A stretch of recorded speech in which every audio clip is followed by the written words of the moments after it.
Sekjen PDI Perjuangan Hasto Kristianto hari ini membacakan pledoi atau nota pembelaan dalam sidang lanjutan kasus dugaan suap dan perintangan penyidikan Harun Masiku.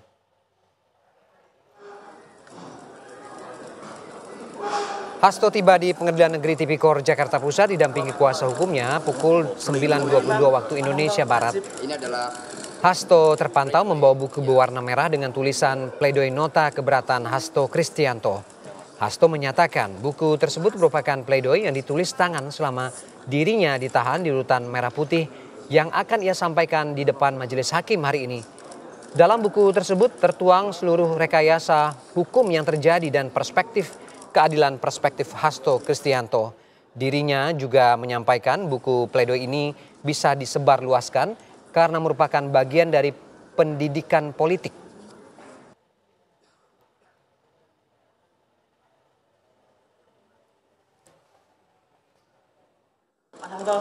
Ini adalah pledoi yang saya tulis tangan sendiri sampai pegal-pegal.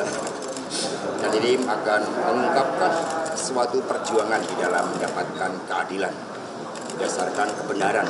Di dalamnya juga terungkap seluruh rekayasa hukum yang terjadi dan juga perspektif keadilan dalam makna ideologis dan historis yang telah saya renungkan dan saya tulis di rutan merah putih tersebut. Sehingga ini menggambarkan suatu semangat yang telah mengendap dalam memoria pasionis rahasia penderitaan yang muncul dalam perjuangan para pahlawan bangsa di dalam mendapatkan kemerdekaan untuk keadilan. Jadi nanti silahkan untuk mohon dapat dibantu disebarluaskan karena ini adalah kebenaran. Terima kasih. Merdeka! Merdeka! Lalu bagaimana jalannya sidang pembacaan pledoi dengan terdakwa Sekjen PDI Perjuangan Hasto Kristianto? Kita tanyakan ke Yulinda Tridewi di Pengadilan Tipikor Jakarta. Selamat siang Yulinda. Yulinda, apakah pembacaan pledoi sudah disampaikan? Ya, selamat siang Ferdi dan juga pemirsa TV One. Betul sekali, dalam sidang pledoinya Hasto Kristianto ini baru saja dimulai sejak pukul 11.25 waktu Indonesia Barat. Di mana tadi Hasto Kristianto ini sangat unik karena tadi dirinya membawa salah satu buku bersampul merah yang berjudul nota pledoi nota pembelaan Hasto Kristianto, yang mana dirinya juga menyampaikan bahwa dalam buku tersebut ini berisikan rekayasa hukum yang terjadi, yang kemudian juga dirinya mencurahkan perspektif keadilan dalam makna ideologis dan historis, yang mana buku tersebut ini ditulis tangan oleh dirinya selama dirinya ditahan di rutan merah putih.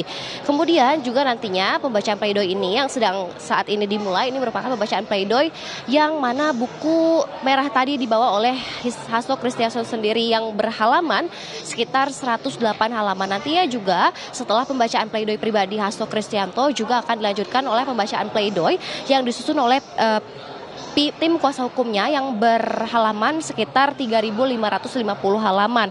Adapun terpantau tadi pejabat PDIP yang turut hadir dalam sidang pledoi pada hari ini juga ada Jarod Saiful Hidayat dan juga tadinya ada Ganjar Pranowo. Kemudian kalau kita melihat pada sidang sebelumnya, ini pada tanggal 3 Juli 2025 yang lalu, jaksa penuntut umum ini juga telah menjatuhkan ataupun telah menuntut hukuman terhadap Hasto Kristianto sendiri ini selama 7 tahun dan denda sebanyak 600 juta, subsidiar pidana selama 6 bulan. Di mana jaksa dalam memutuskan tuntutannya ini menyampaikan beberapa hal. Yang pertama, ini jaksa menilai Hasto terbukti terlibat suap Harun Masiku. Ia disebut turut mendanai suap tersebut dan juga turut menghalangi ataupun merintangi penyidikan yang mana ia juga diduga mengerahkan Harun Masiku untuk merendam handphone miliknya ke dalam air dan pergi ke tempat lain, sehingga menurut jaksa Hasto sendiri ini telah melanggar pasal 21 Undang-Undang Tipikor Jungto pasal 65 ayat 1 KUHP dan pasal 5 ayat 1 huruf A Undang-Undang Tipikor Jungto pasal 55 ayat 1 ke 1 KUHP Jungto pasal 64 ayat 1 KUHP. Nantinya memang kita akan sama-sama menunggu apakah memang dari pihak Hasto Kristianto sendiri ini akan selesai membacakan pleidoinya pada hari ini, mengingat pleidoinya ini ada 2 pledoi, yaitu 1 pledoi pribadi dan 1 pledoi dari tim kuasa hukum sendiri. Sementara saya kembalikan ke Anda di studio, Ferdi. Terima kasih Yulinda Tridewi dari PN Tipikor Jakarta.